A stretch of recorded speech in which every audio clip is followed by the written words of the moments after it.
Defence ప్రొడక్షన్లో మనం indigenous టెక్నాలజీని ఇంట్రడ్యూస్ చేయడంలో సక్సెస్ అవుతున్నామని తెలుస్తుంది. డిఆర్డిఓ దీని మీద చాలా వర్క్ చేస్తుంది. మ్యాక్సిమం అన్నిటినీ సక్సెస్ చేస్తూ వెళ్తుంది. అలాంటి ఒక ప్రాజెక్ట్ని ఈరోజు సక్సెస్ఫుల్గా ఫస్ట్ టెస్ట్ ఫ్లైట్ని సక్సెస్ఫుల్గా డిఆర్డిఓ కండక్ట్ చేసింది. అదే ప్రాజెక్ట్ కుష. ప్రాజెక్ట్ కుష అంటే ఏం లేదండి, ఇది ఒక long range air defence system అనమాట.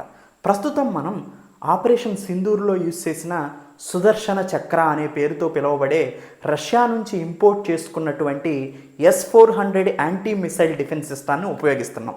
ఇప్పుడు ప్రజెంట్ మోడర్న్ వార్ఫేర్ ఎలా మారిందంటే మిసైల్స్తోనూ డ్రోన్స్తోనూ అటాక్స్ జరుగుతున్నాయి. ఇలా వచ్చేటువంటి ఈ క్షిపణుల్ని డ్రోన్ని మనం ఎయిర్లోనే ఇంటర్సెప్ట్ చేయడానికి మనకి ఒక మిసైల్ డిఫెన్స్ షీల్డ్ కావాలి. అలాంటి మిసైల్స్ వస్తూ ఉంటే దానికి యాంటీగా ఇంకొక మిసైల్ని పంపించి దాన్ని ఎయిర్లోనే డిస్ట్రాయ్ చేసే సిస్టమే ఈ anti missile defence systems. Present మన దగ్గర ఉంది ఈ S-400 అనేటువంటి powerful anti missile defence system. 400 కిలోమీటర్ల రేంజ్లోనే ఇది 600 కిలోమీటర్ల రేంజ్లోనే డిటెక్ట్ చేసి 400 కిలోమీటర్ల దూరంలో ఉన్నప్పుడే ఇంటర్సెప్ట్ చేయగలుగుతుంది. ఇప్పుడు మన దగ్గర ఉన్నటువంటి రష్యా నుంచి ఇంపోర్ట్ చేసుకున్న S-400 అనేటువంటి సుదర్శన చక్ర అనే యాంటీ మిసైల్ డిఫెన్స్ సిస్టమ్. దీన్ని మనం రష్యా నుంచి 5 ఆర్డర్ ఇచ్చాం, 4 ఆల్రెడీ వచ్చాయి, ఇంకొకటి రావాల్సి ఉంది. అయితే ఫ్యూచర్లో దీని మీద ఎక్కువ కాస్ట్ బేర్ చేయాల్సి వస్తుందండి అదర్ కంట్రీస్ నుంచి ఇంపోర్ట్ చేసుకుంటూ ఉంటే. దానికని డిఆర్డిఓ ఒక ప్రాజెక్ట్ కుషాని డెవలప్ చేసింది.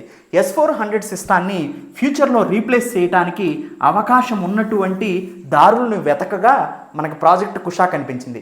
ఈ ప్రాజెక్ట్ కుషాని క్యాబినెట్ కమిటీ ఆన్ సెక్యూరిటీ 22,000 కోట్లతో 2022లో ప్రపోజ్ చేసింది. దాంతో ఇది పట్టాలెక్కింది. డిఆర్డిఓ రీసెంట్గా దీన్ని ఫస్ట్ లైవ్ ఫ్లైట్ టెస్ట్ చేసి సక్సెస్ అయింది. ఈ లాంగ్ రేంజ్ ఎయిర్ డిఫెన్స్ సిస్టంలో 3 ఇంటర్సెప్టార్స్ను ఉపయోగిస్తారండి. వాటిల్లో M1 అనేది ఒకటి 150 కిలోమీటర్ల దూరంలో మిసైల్ని ఇది ఇంటర్సెప్ట్ చేయగలుగుతుంది. M2 250 కిలోమీటర్స్, M3 350 నుంచి 400 కిలోమీటర్స్. అంటే S-400 ట్రయంఫ్కి సంబంధించినటువంటి 40N63 అనేటువంటి ఇంటర్సెప్టారు 400 కిలోమీటర్ల దూరంలో ఉన్నటువంటి మిసైల్ని ఇంటర్సెప్ట్ చేయగలుగుతుంది. అలానే మన M3 కూడా 400 కిలోమీటర్స్ 350 to 400 కిలోమీటర్స్ దూరంలో మిసైల్ వస్తూ ఉంటే దాన్ని యాంటీగా ఈ M3 వెళ్ళి ఇంటర్సెప్ట్ చేయగలుగుతుంది.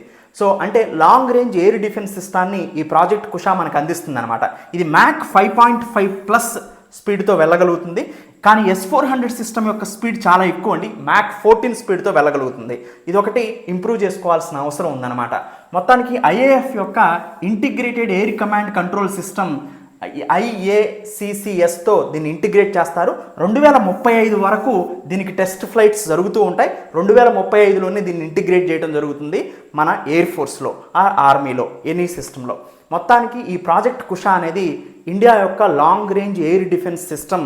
ముఖ్యంగా సుదర్శన చక్రాన్ని మనం ఇంపోర్ట్ చేసుకున్నాం కదా, దాన్ని రీప్లేస్ చేయాలనే ఆలోచనతో వచ్చిందే ఈ ప్రాజెక్ట్ కుషా. వరల్డ్లో most important anti missile defence shields ఉన్నాయండి. ఒకటి అమెరికాకి సంబంధించిన థాడ్ terminal high altitude area defence system, రెండోది S-400 anti missile defence system రష్యాకి సంబంధించి, మూడోది ఐరన్ డోమ్ మనం ఎక్కువగా వింటూ ఉంటాం, ఇది ఇజ్రాయిల్ది, and Patriot air defence system ఇది యునైటెడ్ స్టేట్స్ ఆఫ్ అమెరికాది. డిఆర్డిఓ దగ్గర 2 యాంటీ మిసైల్ డిఫెన్స్ షీల్డ్ ఉన్నాయండి. ఇప్పుడు ఒకటి బాలిస్టిక్ మిసైల్ డిఫెన్స్ షీల్డ్ అనే పేరుతో BMD Prithvi air defence system, advanced air defence సిస్టమ్స్ని అశ్విని మిసైల్స్ని పృథ్వీ మిసైల్స్ని దాంట్లో ఉపయోగిస్తారు. అదొక రకమైనటువంటి multi layered long range air defence system అది. దాంతోపాటు ఇంకొకటి సిస్టమ్ కూడా ఇప్పుడు తయారవుతుంది, అదే ప్రాజెక్ట్ కుషా. మొత్తానికి ఫ్యూచర్లో మోడర్న్ వార్ఫేర్లో యాంటీ మిసైల్ డిఫెన్స్ సిస్టమ్స్ అనేది ఇంపార్టెంట్ రోల్ని ప్లే చేస్తాయి. కాబట్టి వీటిని డెవలప్ చేసుకోవడం అనేది చాలా ఇంపార్టెంట్ అండి అదర్ ఫారెన్ నేషన్స్ మీద డిపెండ్ అయ్యే కన్నా. అండ్ ఇజ్రాయిల్ కూడా మనకి సోర్స్ కోడ్ను కూడా ఇస్తుంది ఐరన్ డోమ్కి సంబంధించి. అది ఇంకా జరగాల్సిన అవసరం ఉంది. అది వస్తే వరల్డ్లోనే టాప్ మిసైల్ యాంటీ డిఫెన్స్ షీల్డ్గా మారడానికి ఇండియాకి అవకాశం ఉంటుంది. Thank you. Have a nice day.